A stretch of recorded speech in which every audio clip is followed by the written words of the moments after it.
अस्सलामुअलैकुम वरहमतुल्लाहि वबरकातुहू। मज़मून माहौल का मुताला, सबक नंबर 14। आओ बावर्ची खाना चले। प्यारे बच्चों, आज हम इस सबक को समझेंगे। तस्वीर में पूरियाँ पकाते हुए बताया गया है। पूरियाँ पकाने के लिए उन्हें तलते हैं। इसके लिए लकड़ियाँ जलाकर हरारत दी जाती है। यहाँ कुछ तस्वीर दी गई है, इन्हें देखकर आपको मालूमात देना है। इसके बाद देखिए पकवान किस तरह बनाते हैं। लोग अपनी पसंद के मुताबिक किस्म किस्म के पकवान बनाते हैं। इसके लिए वो दाल, चावल, गेहूँ जैसी चीज़ें लाते हैं। तरकारी, फल लाते हैं। अंडे, गोश्त और मछली लाते हैं। इनसे वो अपनी पसंद के पकवान बनाते हैं। कई पकवान तैयार करने के लिए हरारत देनी पड़ती है।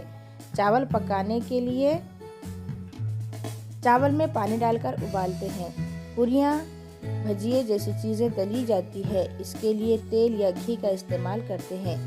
मोदक, इडली जैसी चीज़ें भाप में पकाई जाती हैं। चपाती, रोटी सेक कर पकाते हैं। ग़िज़ाई अशिया को हरारत देकर बनाने से वो आसानी से हज़म हो जाती है और वो ज़्यादा मज़ेदार हो जाती है।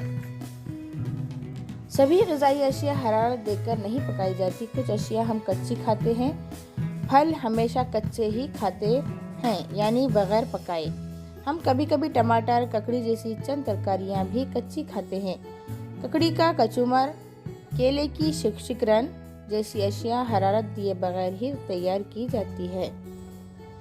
इसके बाद देखिए हरारत देने के मुख्तलिफ तरीक़े यहाँ पर बताए गए हैं, जिसमें ग़िज़ाई अशिया यानी पकवान तैयार करते वक्त हरारत देने के लिए उन्हें ईंधनों का इस्तेमाल करते हैं। आजकल कई लोग पकाने के लिए गैस इस्तेमाल करते हैं। ये ईंधन आसानी से इस्तेमाल किया जा सकता है। गैस फ़ौरन जलती है, इससे धुआं नहीं निकलता। गैस पर पकाने में वक्त भी कम लगता है। कुछ लोगों के पास चूल्हे होते हैं। चूल्हे में लकड़ी इस्तेमाल करते हैं। लकड़ी सुलगाना मेहनत का काम है। इसके अलावा लकड़ियों से धुआं भी पैदा होता है। ईंधन हासिल करने के लिए दरख्त काटे जाते हैं, जिससे माहौल को नुकसान पहुँचता है। कुछ लोग कोयले की अंगीठी इस्तेमाल करते हैं। कोयले से धुआं पैदा होता है। जहां लकड़ी, कोयले जैसे धुआं पैदा करने वाले ईंधन इस्तेमाल होते हैं, वहां के लोगों को चाहिए कि वो बावर्ची खाने में खिड़कियां लगाएं। इसकी वजह से काफ़ी उजाला मिलता है और धुआं भी नहीं भरता।